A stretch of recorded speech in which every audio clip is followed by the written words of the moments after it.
আর্জেন্টিনার খেলোয়াড় তোর প্রিয় হলো কেমনে বেঈমান? এই মুসলমানের বাচ্চা বল বেটা, এখন দাঁড়ায় বল বেটা। কোন কাফের বেঈমান, কোন খ্রিস্টানের বাচ্চা, কোন ইহুদি, তুই মুসলমানের ঘরে জন্ম নিয়া তোর রক্তে মুসলমান মার রক্ত, তুই কেমনে ওই বেঈমানের মতো সাজলি? এই বেহায়া বল বেহায়া, তোদের চাঁদের চুলের কুম বল বেটা, এখন দাঁড়া। ওই বেঈমান তোর পছন্দ হলো কেন? তোর রক্ত ইসলাম নাই বেটা, তোর মা মুসলমান না, তোর বাপ মুসলমান না বেটা, তোর দাদা দাদি মুসলমান না, ওরা সব বোকা, তুই চালাক হয়ে গেছ বেটা, তুমি পণ্ডিত হয়ে গেছ। কোন বেঈমানের অংশগ্রহণ করলাম? কেন সাজলা বেঈমানের মতো? তোমার নবী নাই, তোমার রাসূল নাই, তোমার আল্লাহ নাই, তোমার নবী সাল্লাল্লাহু আলাইহি সাল্লাম চুল রাখে নাই? কথা বলে না কেন? আল্লাহর নবীর চুল ছিল কিনা? নবীজির চুল মোবারক ছিল কিনা? তিনি চুল রাখতেন কিনা? তো তিনি কেমনে সাজলেন? এটা আমার পছন্দ হয় না কেন? নবীর সাহাবী সোয়া লাখের চাইতে বেশি সাহাবী, লক্ষের চাইতে, ওনাদের চুল ছিল না মাথায়? তো ওনাদের চুল কেমন ছিল তার কোনো বর্ণনা নাই কিতাবে? তো তুমি দেখো না এটা? তোমার ধর্মকে তুমি এত বড় বেইজ্জতি করলা কেন? তোমার রাসূলকে তুমি এত বড় বেইজ্জতি করলা কেন? এটা কোনো ইনসাফ হইতে পারে? দিন রাত মুসলমানের ঘরে জন্ম নিয়ে মুসলিম হয়ে চুলের উপরে সারা দিন ফ্যাশন, এটা বুঝি একটা কথা হইল? আমার ভাই বল, এটা বুঝি একটা কথা হইল? তোমারে বুঝি আল্লাহ বানাইছে শুধু এই সারাক্ষণ চুল এটার ফ্যাশন করবা, বিভিন্ন মডেলে চুল কাটবা, এই নিয়ে ব্যস্ত থাকবে? এত ফালতু কাজে আল্লাহ মুসলমানকে বানাইছে? তাইলে সারাদিনে কি করলাম? গত এক সপ্তাহে কি করলাম? গত এক বছরে কি করলাম? বলো ভাই, বলো। নিজের জন্য ভাবো ভাই, প্রত্যেকের উচিত নিজের জন্য কিছুটা সময় একান্তে ভাবা যে আসলে আমি কে, আমি কোত্থেকে আসছি, কে আমাকে পাঠাইলেন, আমি যা করছি আমার সৃষ্টিকর্তা কি তাই চায়? তিনি যা চায় আমি তা করি কিনা, আমি যা করি তিনি তা চান কিনা? এতটুকু বোঝাপড়া, এতটুকু যদি বিবেকের একটা বোঝাপড়া না থাকে, প্রিয় ভাই আমার, বাস্তবিক অর্থে সে মানুষ হয় না, মানুষ হয় না। এর অনুভূতি যদি না থাকে, আর তো বলা নিজেকেই চিনি না, মানুষ এত বেউকুফ হয় না, সুস্থ স্বাভাবিক মানুষ এমন হয় না। জন্য প্রত্যেকে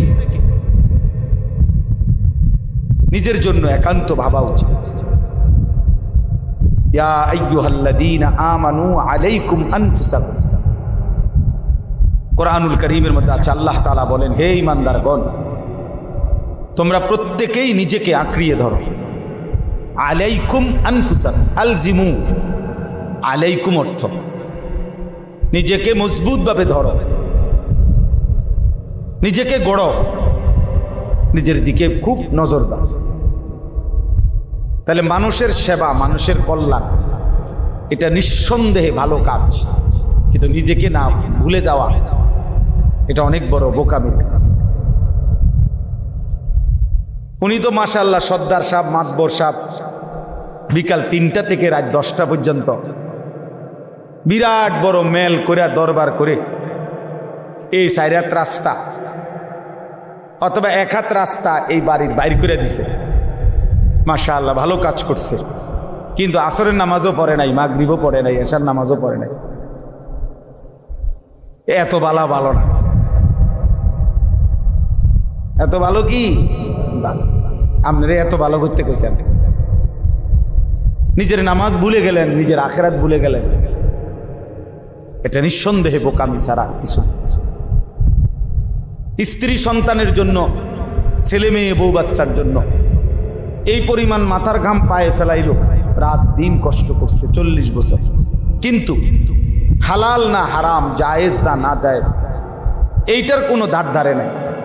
সুদ, কিস্তি, ঘুষ মিথ্যা, ওজনে কম দেওয়া, ঠকানো, বাটপারি, সিটারি করে সব রকমে মিলাইয়া বিল্ডিং এর কাম শেষ করছে।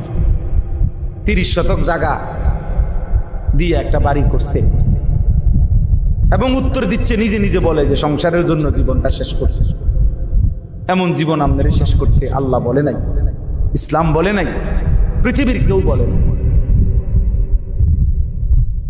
হালাল হারামের মিশ্রণ করে জায়েজ না জায়েজের কোনো ধার ধারলেন না। হালালও খাইলেন, সুদও খাইলেন, কিস্তিও নিলেন, সবই করলেন সংসারের জন্য। এটা আল্লাহ বলে নাই, ইসলাম বলে নাই, কোনো পৃথিবীর কেউ বলে নাই যে তুমি বৈধ হোক অবৈধ হোক, হালাল হোক হারাম হোক, যেমনে পারো বউ বাচ্চার চাহিদা পূরণ করো। এটা পৃথিবীতে কেউ বলে না, আল্লাহও বলে নাই, রাসূলও বলে। তাইলে এই যে নিজেকে ভুলে যাওয়া, নিজের ঈমান, নিজের আমল, নিজের আখিরাত, 20,000 টাকার একটা চাকরি করে, 18,000 টাকার একটা চাকরি করে, এই সামান্য কদ্দুর চাকরির জন্য জোহরের নামাজ পড়ে না, আসরের নামাজ পড়ে না, সামান্য একটা চা দোকানদারি করে, একটা অটো চালায়।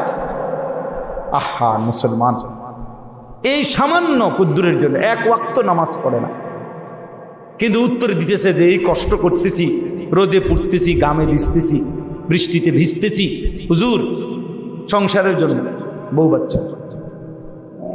কিন্তু নিজের সেজদা, নিজের আখিরাতের কোনো খবর নাই।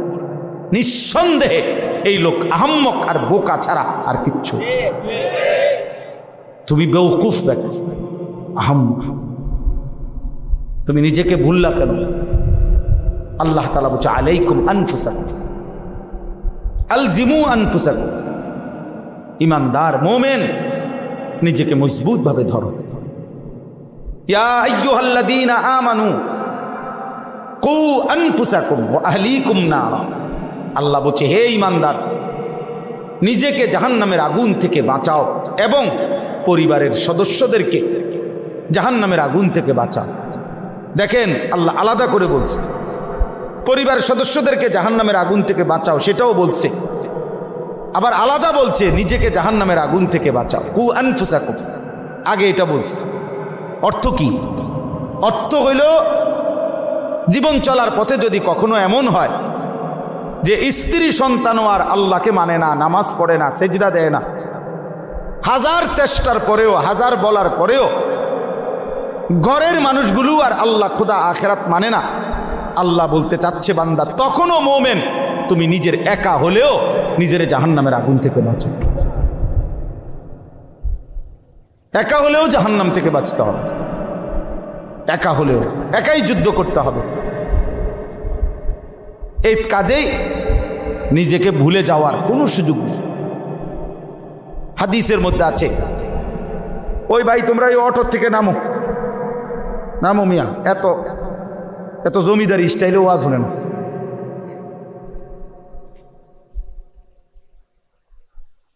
জি, তাইলে এটা জরুরি। হযরত হুযাইফা রাদিয়াল্লাহু তাআলা আনহু একজন সাহাবী, হুযাইফা অনেক বড় সাহাবী। তো উনি একদিন নবীজি সাল্লাল্লাহু আলাইহি সাল্লামকে জিজ্ঞেস করেন, যাদেরই বসার সুযোগ হয় বউ, বসলে ভালো, বসলে বরকত হয়। যদি একান্ত বৃষ্টির কারণে, কাদার কারণে বসতে নাই পারলা তো ঠিক আছে, তাহলে দাঁড়ায়, নাই তো বসার সুযোগ থাকলে বসে শুনলে বরকত হয়। আল্লাহর কথা বসে শুনলে বরকত হয়, মনোযোগ হয়, দিল জমে। এজন্য আমি সবাইকে বলতেছি, এদিকটা যদি কষ্ট হয়, যদি কোনো কিছু না থাকে তো ব্যবস্থা করে দেন আপনারা আয়োজকরা, না হয়তো জুতার উপরে বসো, বৈশা কোনো না কোনোভাবে। যাদের ফ্যান বেশি সি ফাইটারে টানা দিয়া দাও বইও, অনেকের আবার সিফার কারণে বই